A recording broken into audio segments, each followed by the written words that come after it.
Alors bonjour et bienvenue à tous. Merci d'être là pour assister à cette conférence qui est organisée par le Media Club. Donc une conférence intitulée « De la technologie à l'écran, repenser la production avec l'IA ». Alors vous l'avez remarqué, c'est un sujet assez large. Vous ne l'entendez pas ? Il y a un problème ? Alors par contre, il faut avoir des écouteurs qui sont distribués à l'entrée. C'est peut-être pour ça que vous ne m'entendez pas très bien. Je vais ralentir le début pour ceux qui doivent aller chercher leurs écouteurs.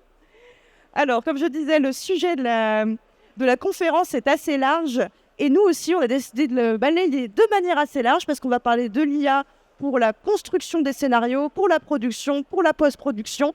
Mais aussi également, on va avoir un petit point de vue aussi du côté diffuseur. Pour en parler avec moi autour de la table, j'ai un super panel. En premier, du coup, juste ici, nous avons Enora Contant. Vous avez 2 Enora sur une table ronde. Croyez-moi, c'est une première dans l'histoire.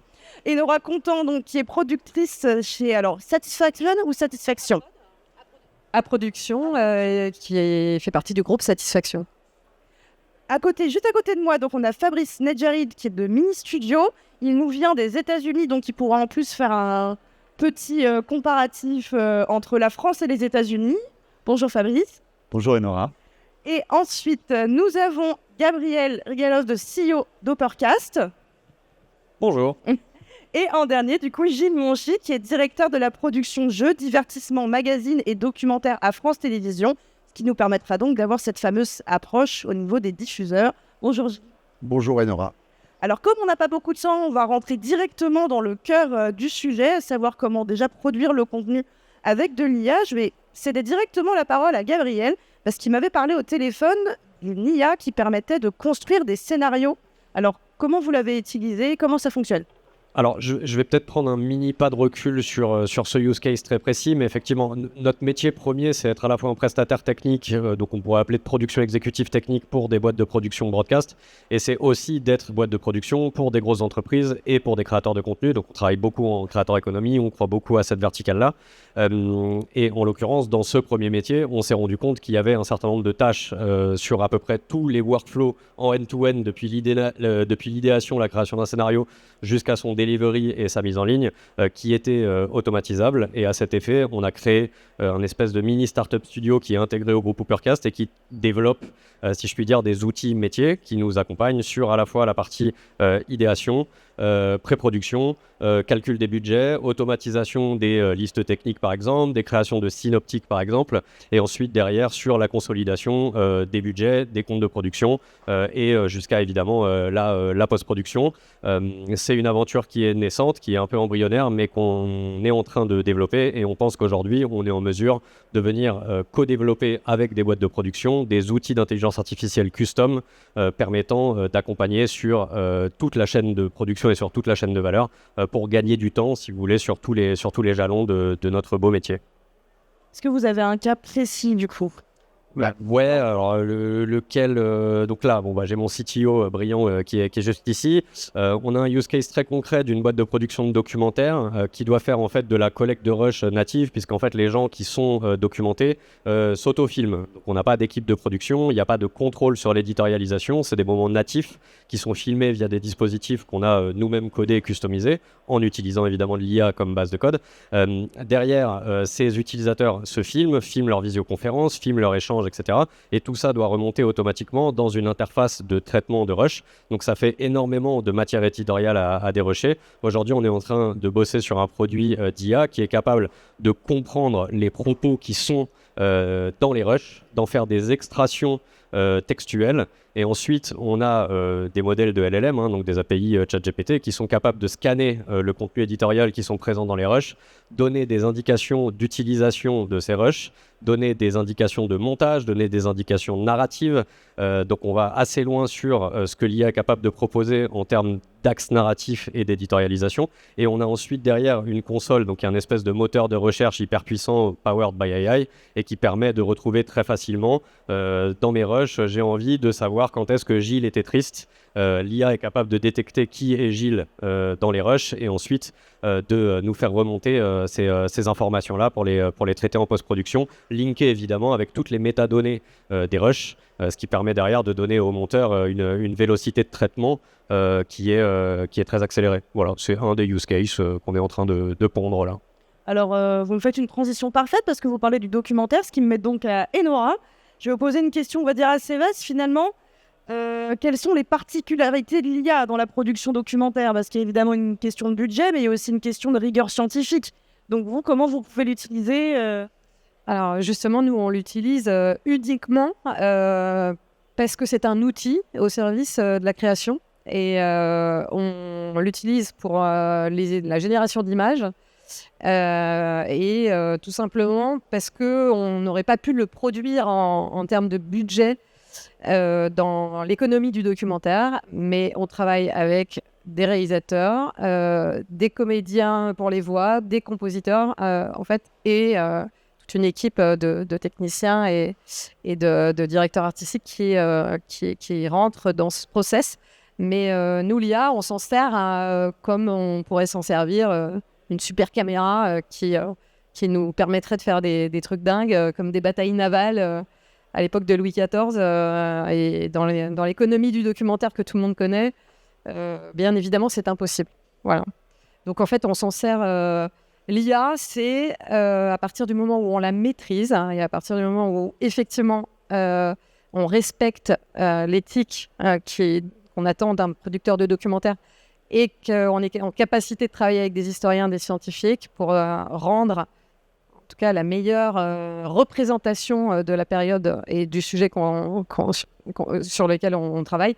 On l'utilise comme une capacité à aller chercher des sujets qu'on ne pouvait pas montrer ou alors qu'on pouvait illustrer un peu tristement quand on voit aujourd'hui la capacité de l'IA avec des photos, des fresques, des choses comme ça. Donc, c'est tout un champ des possibles qui s'ouvre pour nous, producteurs de documentaires. Et vous vouliez nous parler d'une série en particulier? Ah oui, alors, oui, effectivement, ce qui nous a occupés pendant de longs mois et rendu à moitié fou. Donc, là, on vient de la terminer. Je pense que c'est quand même la première série française où 100% des reconstitutions ont été produites, fabriquées avec des outils d'IA. Et c'est sur le Masque de fer, donc période Louis XIV, une histoire qui s'étend sur 34 ans. Et voilà, on s'est lancé un peu là-dedans en se disant, de toute façon, on ne peut pas montrer autrement, donc allons-y. Et puis voilà. Justement, on va peut-être vous montrer quelques images. Vous y avez bien le droit. Est-ce qu'on pourrait lancer le trailer du Masque, s'il vous plaît?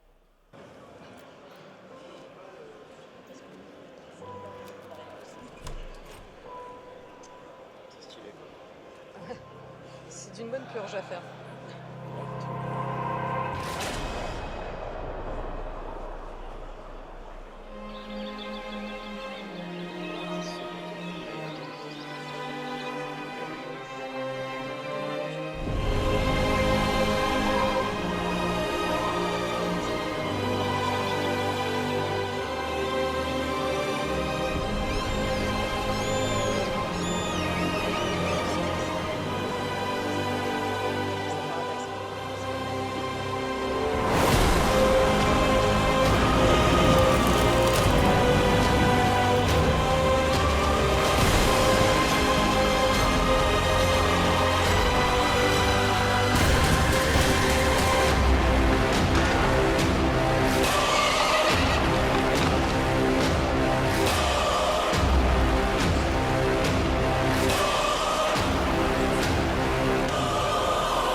Donc c'est 4 épisodes, je précise, 4 épisodes de 30 minutes qui sont donc diffusés en première fenêtre sur Planète Plus bientôt. Alors du coup, on a balayé, effectivement, on a parlé du documentaire, mais on va revenir un petit peu à Gabriel parce que en préparation, vous m'avez également parlé de l'IA pour les jeux télévisés. Ouais, exactement. Nous, en fait, on a eu quelques use cases de travail sur sur de l'interactivité et surtout sur de l'informatique de jeu. Pardon, je cherche mes mots. Euh, on croit que le futur du divertissement et du flux, c'est d'avoir des jeux qui sont real-time. Pour plein de raisons évidemment. Donc c'est créer des systèmes qui sont plus rapides, plus robustes que les systèmes qui sont utilisés aujourd'hui et qui sont évidemment powered by AI. Aujourd'hui, on a une techno propriétaire qui est déjà ready to go. Concrètement, dans le monde physique, aujourd'hui, il va exister tout un tas de capteurs, des capteurs de torsion, de température, des capteurs de mouvement, de franchissement, d'hydrophobie, etc. Tous ces capteurs existent, ils sont capables de nous donner de la donnée. Cette donnée, on est capable de la réinterpréter, de la retranscrire dans un système qui la comprend et qui est ensuite capable de la router dans des arbres décisionnels. Donc grosso modo, on est capable de dire, pour vous donner un exemple, si capteur de température égale 37 degrés, déclencher scénario 1, si capture de température égale 38 degrés, déclencher scénario 2, et ensuite évidemment ces scénarios, qu'est-ce qu'ils font? Ils prennent le contrôle des machines du parc audiovisuel d'à peu près tous les constructeurs qui doivent être représentés ici, je pense.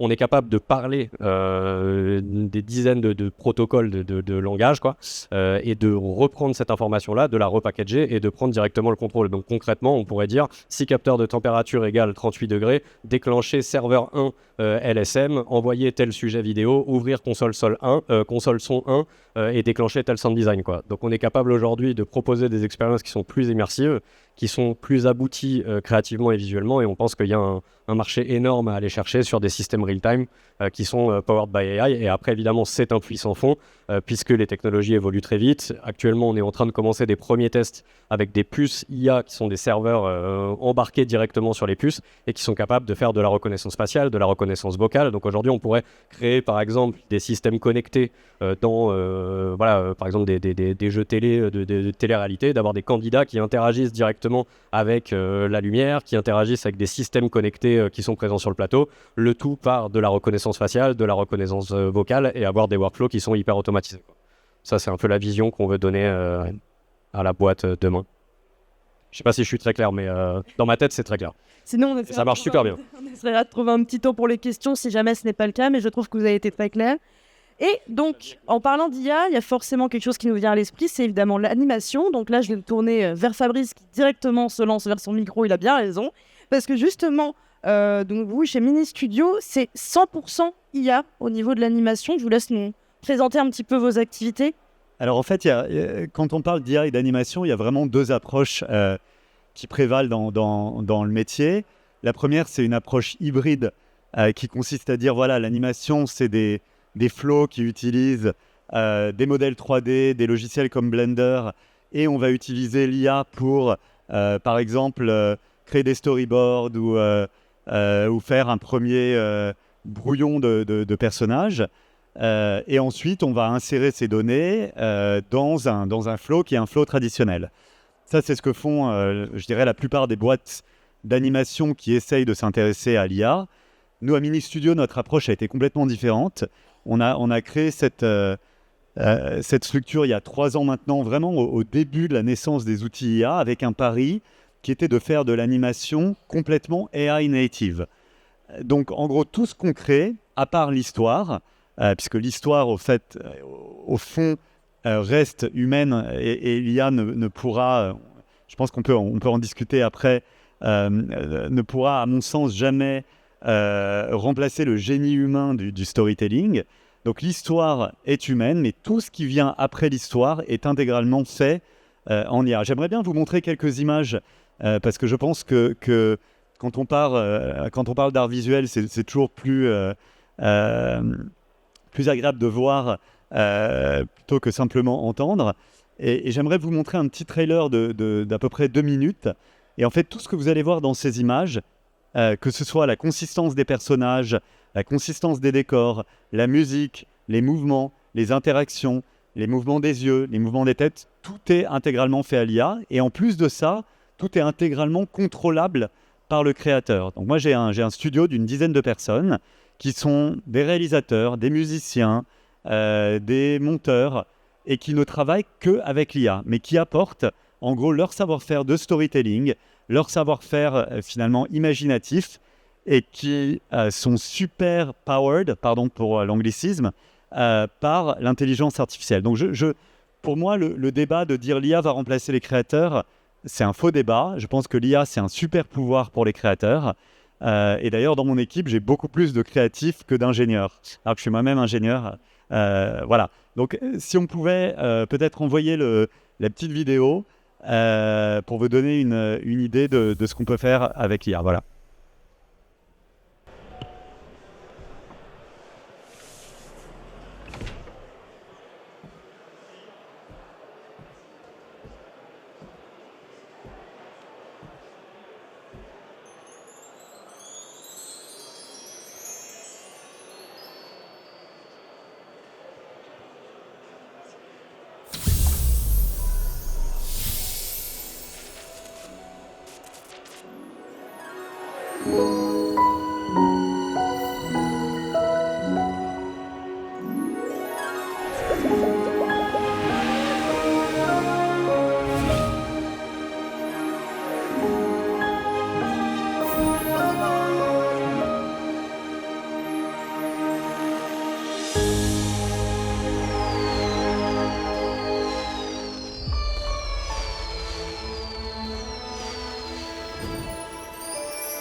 Voilà, donc tout ce que je vous ai montré, y compris la musique, tout est full IA.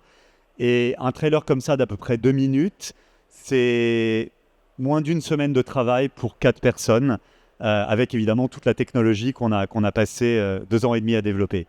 Et en fait, comme je sais que j'ai affaire à une assemblée un peu versée dans la technologie, je veux juste vous donner une petite précision sur comment tout ça marche. En fait, il y a vraiment 3 types de modèles d'IA qu'on utilise. Il y a les modèles dits commerciaux, qui vont de ChatGPT pour découper l'histoire en scénettes, jusqu'à Nano Banana, Suno pour la musique, etc., etc. Ensuite, il y a les modèles open source, qui sont en général créés par la communauté AI pour répondre à une problématique donnée. Par exemple, le lip sync de personnages humains ou non humains. Et ensuite, il y a un troisième type de modèle d'IA qui sont des modèles complètement sur mesure, qui sont faits en fait dans un logiciel qui s'appelle Confi-UI et qui sont des Small Language Models qui visent à répondre à une problématique très particulière. Par exemple, en animation, il est très important de contrôler la position des yeux ou alors la taille respective des personnages. Et ça, ce n'est pas quelque chose que vous pouvez simplement avoir avec les modèles traditionnels. De la même manière, en fait, si vous promptez avec des mots similaires un modèle over and over, vous n'allez jamais obtenir le même personnage. Donc ça, c'est ces fameux LoRA, Low Ranking Adaptation Models, qui sont des modèles faits sur mesure, qui nous permettent d'avoir la consistance des personnages, le contrôle créatif des yeux, de la bouche, des mouvements, etc., etc. Et donc c'est l'assemblage de ces 3 types de modèles dans des workflows qu'on a mis vraiment 3 ans à développer, qui ont d'une complexité assez redoutables, mais qui en même temps sont simples à utiliser pour les créatifs. Il y a beaucoup de technologies derrière, mais quand on est créa, ils sont simples à utiliser, qui nous permettent en fait de faire de l'animation pour une fraction du prix et du temps de l'animation traditionnelle. Juste pour conclure, et pour vous donner un benchmark de comparaison, on est très proche de Pixar. On a été invité dans leur bureau à Los Angeles pour les former à l'IA pendant une semaine à la Pixar Academy. Un dessin animé Pixar, c'est à peu près 5 ans de développement entre l'idée et le produit final, et c'est environ 2,5 millions de dollars la minute. On est capable, nous, maintenant, de faire à peu près l'équivalent de Pixar. Je dirais qu'on est à 80%, mais dans 6 mois, on sera probablement à 90, si ce n'est 100%. De A à Z, un film entier, ça nous prendrait 6 mois de production, avec une équipe de 10 personnes, et on se situe pour l'instant aux alentours de 4 000 à 5 000 dollars la minute. Donc voilà à quel point la technologie est disruptive. Mais où finissent en fait vos productions? Elles sont diffusées où aux États-Unis? Alors pour l'instant, elles sont diffusées sur YouTube et Instagram, Meta, etc. On a 300 millions de vues en moyenne sur notre contenu par mois en organique.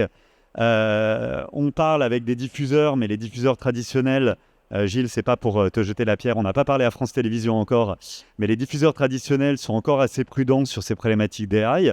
Les streamers Netflix et Amazon commencent à être très très friands de ça. Donc on est en diffusion avancée avec un certain nombre de ces plateformes.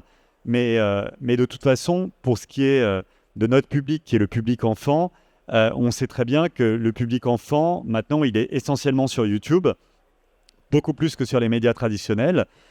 Donc peut-être tu ne seras pas d'accord, je ne sais pas, mais en tout cas, pour le public qui est le nôtre, les chiffres sont vraiment sans comparaison. Et donc voilà, je dirais que le modèle, il est complètement en train de se retourner sur lui-même. Et en tout cas, si tu peux faire de la prod avec peu de moyens, maintenant, le deal, c'est de craquer aussi la distribution via YouTube.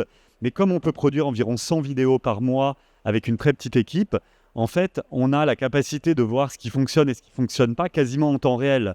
C'est-à-dire que le modèle traditionnel qui était de pitcher un distributeur, de faire un trailer et d'avoir 3 ans de développement, de vendre la série, d'avoir 3 ans de développement, en fait, moi, en l'espace de 3 semaines, je peux produire 10 vidéos, les mettre online et voir très rapidement si le public est friand de ça ou pas. Et ensuite, je peux mettre l'intégralité de mes moyens de production et le diffuser sur YouTube. Donc en fait, c'est une vraie révolution aussi pour la distribution down the line.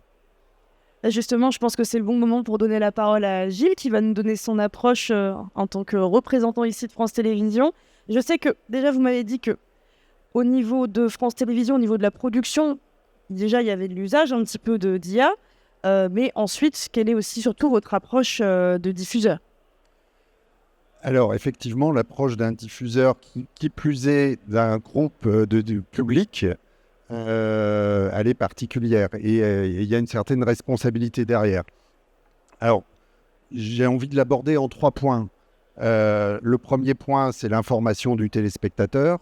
Le second, c'est l'échange avec les producteurs et les acteurs du secteur. Et le troisième, c'est l'utilisation des contenus de France Télévisions et le respect du droit d'auteur, qui est quand même un droit important, structurant dans notre démocratie française. L'information du téléspectateur, parce qu'aujourd'hui, il nous semble important, et France Télévisions ne fait pas que diffuser des programmes, c'est aussi un média d'information, au travers de France 2, France 3, de France Info, de toutes les locales ici maintenant.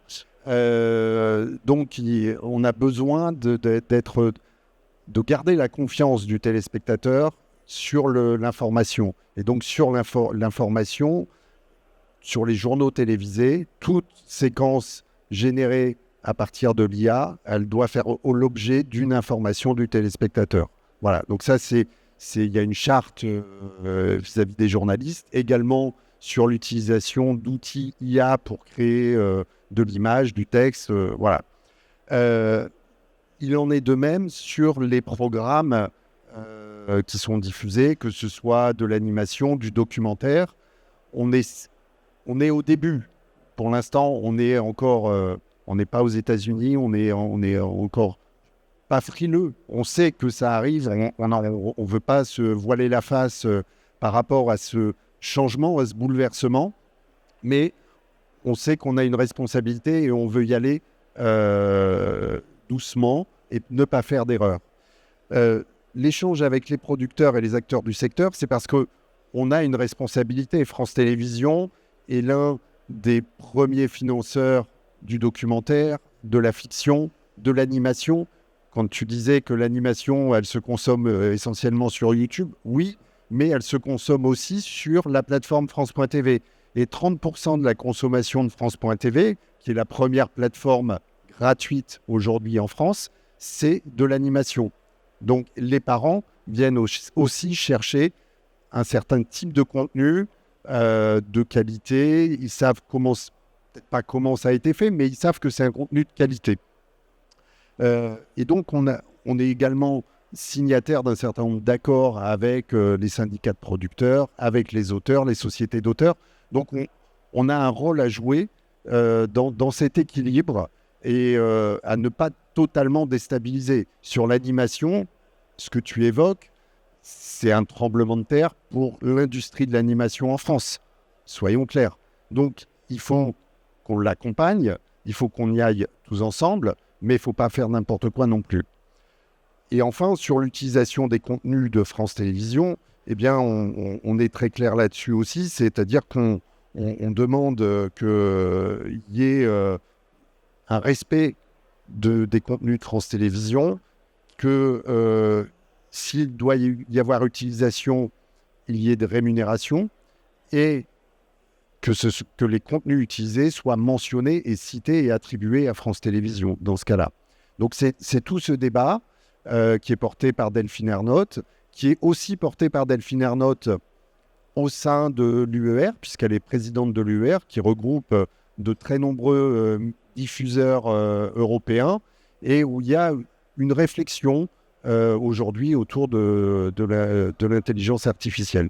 Voilà ce que je pouvais dire dans un premier temps. Après, peut-être on viendra sur, puisqu'on utilise l'IA aussi, on n'est pas que diffuseur, on a aussi des moyens de production en interne. Hein. On a une filiale de production, France Télévisions Studio, qui produit notamment de la fiction quotidienne ainsi Grand Soleil, où il commence à y avoir de l'utilisation de l'IA pour du décor, pour des extensions de décor, pour certaines scènes qu'on ne pourrait pas tourner dans le budget d'une série quotidienne. Voilà, mais on n'est pas encore dans l'industrialisation. On l'utilise aussi un peu pour le sous-titrage, puisque France Télévisions Studio a un département qui s'appelle France Télévisions Access et qui sous-titre bon nombre de programmes. Mais là aussi, on se rend compte qu'aujourd'hui, ça ne répond pas totalement aux obligations, et notamment à la charte éditée par l'Arcom, qui est très précise sur le sous-titrage. Donc ça peut être un gain de productivité, mais on a encore besoin de l'humain derrière pour relire, vérifier le sous-titrage. On l'utilise aussi dans les équipes de la Fabrique. Donc la Fabrique, c'est notre service de prestations techniques, où on a tout un secteur de post-production, où ils commencent à utiliser l'IA pour de la colorisation, pour du traitement d'archives, et progressivement dans de la post-prod, mais toujours avec des outils intégrés aux outils actuels, Adobe, Avid et autres, et toujours sous la supervision humaine, et dans le documentaire, comme tu l'as dit Enora, avec des conseillers historiques qui vont venir accréditer que la colorisation, eh bien, c'était vraiment celle-là, parce que on voit, moi je suis un peu technicien, mais la technique s'est un peu éloignée de moi depuis quelques années, mais on voit que quand on demande à l'IA de coloriser une image, le premier résultat n'est pas toujours le bon. Donc il faut la corriger, qui est une phase d'apprentissage. C'est des problèmes justement auxquels vous êtes confrontés. Ah bah oui, en fait, Gilles, il y a un mot que je retiens, c'est vérification. Parce qu'on voit bien, on a tous fait l'expérience de demander quelque chose à la ChatGPT et de se rendre compte qu'en vérifiant, il y avait la moitié des infos qui étaient fausses. C'est pareil en images. Si demain, je demande à un outil IA, fais-moi un plan large de Louis XIV en train d'écrire une lettre de cachet à son bureau, s'il me sort Louis XIV avec une perruque rose fluo et que j'ai pas vérifié, ça reste dans l'information qu'on donne. Donc en fait, on a cette responsabilité Déjà, vis-à-vis du public, ça c'est quand même le plus important. Voilà. Et aussi vis-à-vis des historiens qui nous accompagnent, vis-à-vis des scientifiques qui nous accompagnent, vis-à-vis du sujet. Si on veut faire d'autres films derrière, on a quand même plutôt intérêt à être assez précis. On a toujours... il y aura toujours une question d'éthique de producteurs. Il y a des gens qui feront des choses, d'autres qui n'en feront pas. C'est aussi un choix qu'on doit prendre maintenant. Et des terrains sur lesquels on va, d'autres où on refuse d'aller finalement. Enfin, c'est pas facile de produire un documentaire, en tout cas des séquences de reconstitution historique. C'est une purge absolue. C'est-à-dire que c'est dur. Les plans générés au-delà de 5 secondes produisent des aberrations. On passe notre temps à contrôler tout et à finalement amener les outils vers ce qu'on veut et qui est la vérité au plus proche en tout cas de la vérité, de la réalité historique qu'on connaît. Et ça encore, c'est un autre débat. Mais imaginez que faire, par exemple, sur le Masque de Fer, 110 minutes d'images en IA qui ne sont pas des clips et qui racontent quelque chose et qui illustrent les propos d'historiens et qui rentrent dans un cadre de récit, c'est très difficile. C'est facile de faire des jolies images, mais est-ce que faire un montage qui veut dire quelque chose d'un plan à un autre, waouh! Alors, franchement, on n'y est pas. Hein. On n'y est pas. Enfin, on y est, si. Mais ce serait, moi, si on m'avait donné les moyens pour le faire en fiction, avec des comédiens, des décors et des accessoires comme il faut, je l'aurais fait. Hein. Mais c'est juste qu'encore aujourd'hui, nous sommes au stade des artisans du cinéma qui étaient Méliès. Et on est là-dedans. Et c'est comme, finalement, l'IA, c'est un peu comme un instrument de musique. Pour le moment, être musicien, déjà, passer 10 ans à maîtriser la technique avant de pouvoir vous éclater et d'interpréter et de proposer. Là, on est, pour moi, en tout cas, adapté aux attentes du documentaire, on est là-dedans. Et aujourd'hui, on se bat plus avec la machine qu'on en profite. Hein. J'ai l'impression que ça va faire réagir Fabrice, ça. Je pense que nos problématiques sont différentes en animation et dans le cadre que tu décris du documentaire. Et pardon Gilles, je voulais juste faire un petit point. Ma remarque sur la diffusion était probablement assez américano-centrée parce que je ne connais pas le marché français. Ça fait 15 ans que je suis basé aux États-Unis, donc je pense que les problématiques sont différentes. Pour revenir sur ce que tu disais, Enora, je pense que dans le cadre de l'animation, finalement, on a la possibilité de laisser beaucoup plus libre cours à l'imaginaire. Bien sûr. Et tu l'as vu, la propriété intellectuelle qu'on développe, elle est vraiment fantasmagorique au sens, voilà, c'est des petits êtres, des petits monstres poilus, fluorescents qui vivent dans un monde imaginaire. Donc, finalement, le fait que l'IA puisse parfois donner des choses, on va dire, non réelles. En fait, nous, on s'en sert en animation comme un moteur de créativité. Louis XIV avec mais voilà, exactement. Non, on ne laisse pas passer. Mais bon, ou alors Anne d'Autriche avec du vernis à ongles bleus, non plus. Mais ce que je veux te dire, c'est que maintenant, la technologie te permet en fait d'être au plus près du réel. Et notamment, ce que tu peux faire, c'est que tu peux entraîner des small language models sur un personnage historique. Et en fait, tu auras quelque chose qui tend asymptomatiquement vers le réel. Alors, il y a aussi une notion de temps passé par rapport au budget que tu as sur ton film.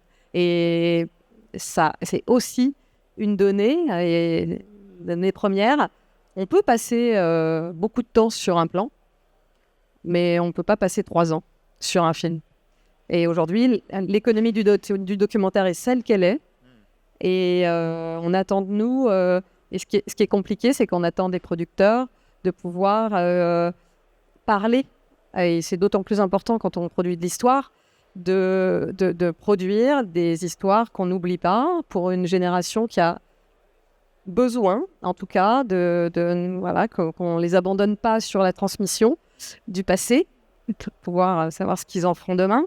Et c'est juste qu'en fait, on doit s'adapter à leur code visuel et à leur mode de narration.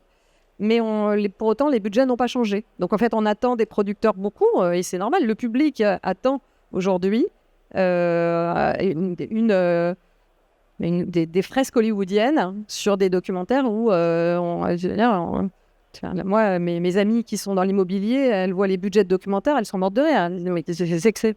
Bah si, mais en fait, on a cette responsabilité et d'être une vitrine aussi du savoir. Et pour autant, on doit être des géo-trouve-tout. Donc oui, bien sûr, on peut le faire, on peut développer. Moi, si demain, j'ai 3 ans pour développer des choses, mais malheureusement, on n'y est pas encore. Mais si tu as des idées, je suis preneuse. J'ai des idées et notamment... De financement. Ah, de financement, non, mais j'ai des idées pour te dire que les outils qu'on a développés, en fait, ils sont quasiment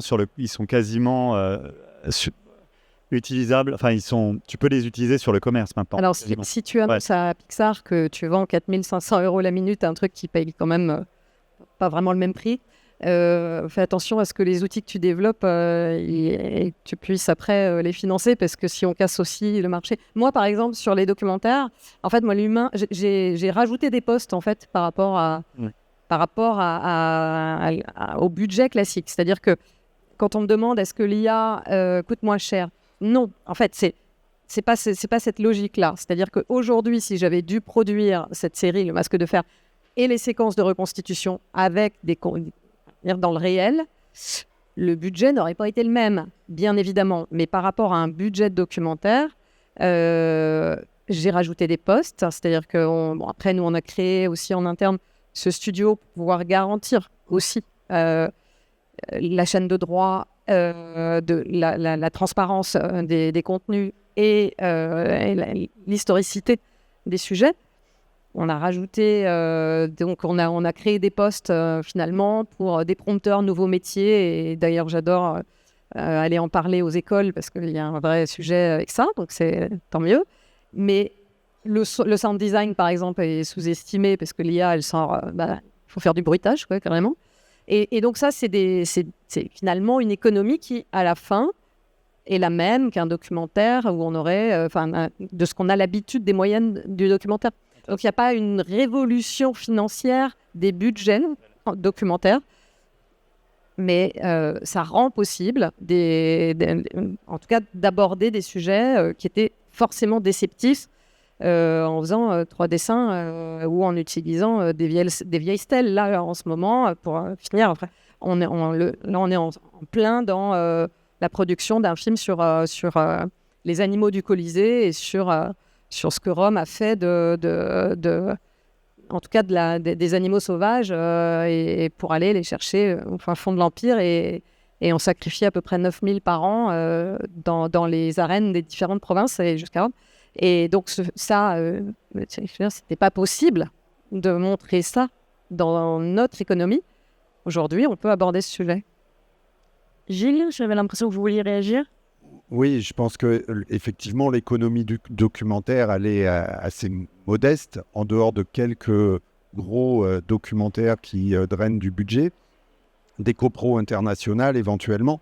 Je pense que l'IA peut avoir un effet levier sur des modèles industriels, c'est-à-dire de l'animation où on est dans de la production d'une série de multiples épisodes. Le documentaire, généralement, c'est un objet assez artisanal et assez court. Donc, voilà, c'est assez complexe de trouver l'économie. Après, je suis assez d'accord sur le fait d'annoncer une telle baisse des coûts minute. Est-ce réellement le coût de cette minute? Est-ce que derrière, quand on entend parler de levée de centaines de milliards de dollars et autres pour développer l'IA, est-ce que quand on annonce ce coût-là à minute, est-ce qu'on intègre tout ce financement? Est-ce qu'on intègre, et là je vais prendre aussi une casquette France Télé, est-ce qu'on intègre le coût éco-responsable de l'IA? Quand on voit que certaines régions dans le monde, les citoyens n'ont plus d'eau parce que toute l'eau est détournée pour refroidir les data centers, il y a une vraie interrogation. Et est-ce qu'on mesure ce coût-là? Donc, il y a un moment, il va falloir faire le bilan un peu de tous ces coûts et pour avoir le vrai coût d'une minute produite avec l'IA. Enfin, je pense. Hein. Il y a Gabriel qui voulait réagir. Ouais, en fait, moi, je suis assez d'accord avec les limites qui viennent d'être exposées, mais en même temps, c'est un peu la première fois, si vous voulez, qu'on se retrouve face à une situation où on est capable de quasiment outsourcer 99% du coût de développement d'une technologie qu'on utilise dans nos processus métiers. Et donc, oui, quand on prend la somme globale, évidemment, OpenAI vient d'annoncer 2 ans de plan d'investissement, 500 milliards de dollars. Donc voilà, mais c'est OpenAI qui porte ce risque financier de développer à la fois des LLM, mais en même temps aussi un accès à leur code source qui nous permettent de redévelopper et recustomiser des produits. En gros, on a des opportunités que peu de fois dans l'humanité on a pu avoir accès. Je pense que c'est d'ailleurs la première fois, d'une certaine manière, qu'on outsource à un énorme mastodonte américain le coût de pré-développement d'un produit sur lequel on n'a plus qu'à pousser la balle dans le but, quoi. Peut-être Donc, la technologie nucléaire, c'était l'équivalent. La technologie nucléaire développée par les États et récupérée après par des opérateurs privés pour fournir l'électricité, etc. Voilà, donc moi ce que j'entends aussi sur les limites actuelles, c'est-à-dire quand on prend des outils qui sont disponibles sur le marché avec du licensing, avec des tokens, etc., bah forcément les coûts s'envolent, alors que si on prend la direction du développement d'un outil propriétaire sur lequel on a la main qui est custom et qui répond en end-to-end à des problématiques qui nous sont absolument personnalisé. Je pense que c'est l'avenir du modèle de production, parce que je suis certain que demain, il serait ravi de déployer sa techno propriétaire chez toi pour des coûts de consulting qui seraient somme toute relativement ridicules par rapport à toutes les économies qu'il va te faire sur les 10 prochaines années. Je pense que c'est à peu près ça. Parlons-en. Je ne travaille pas pour lui, je n'ai pas de part chez lui. Je suis tout à fait d'accord, mais n'oublions pas que, en tout cas, en documentaire, chaque sujet demande un vocabulaire différent. Et donc, en tout cas, je ne connais pas aujourd'hui une boîte qui est en capacité de développer suffisamment, en interne en tout cas, un outil qui s'autosuffise. Après, là où on travaille avec les acteurs justement de la tech qui adaptent aussi au documentaire les workflows et les censures, et notamment quand tu fais un film sur Rome avec des vénators qui se battent contre des animaux et que tu veux qu'ils envoient une lance et qu'à la place ils donnent un coup de coude au lion, bon, c'est sûr, ils n'aiment pas la violence. Allô, est-ce que vous pourriez nous aider, s'il vous plaît? Donc, on le fait, nous sommes des artisans. Et je pense que le côté artisanal, il ne faut pas l'oublier parce que c'est aussi l'essence même de la créativité. Et ça, tout automatisé, l'IA, c'est absolument formidable. Et je dis toujours, j'ai une fille qui a 19 ans, qui est dans une école de cinéma qui refuse l'IA, qui dit mais non. Alors, on doit connaître et après on choisit. Et donc, il y aura toujours d'autres genres. Mais en tout cas, la particularité quand même de la création, c'est de garder la main sur une forme d'artisanat et de création, justement. Bon, malheureusement, je sais que c'est des débats qui soulèvent toujours un petit peu les passions, mais on arrive à court de temps. Si vous voulez venir poser des questions à notre panel, ils sont là pour vous répondre aussi. Et en tout cas, merci d'avoir assisté à cette conférence et bonne soirée sur le Satis et bonne journée pour ceux qui sont là demain aussi. Au revoir.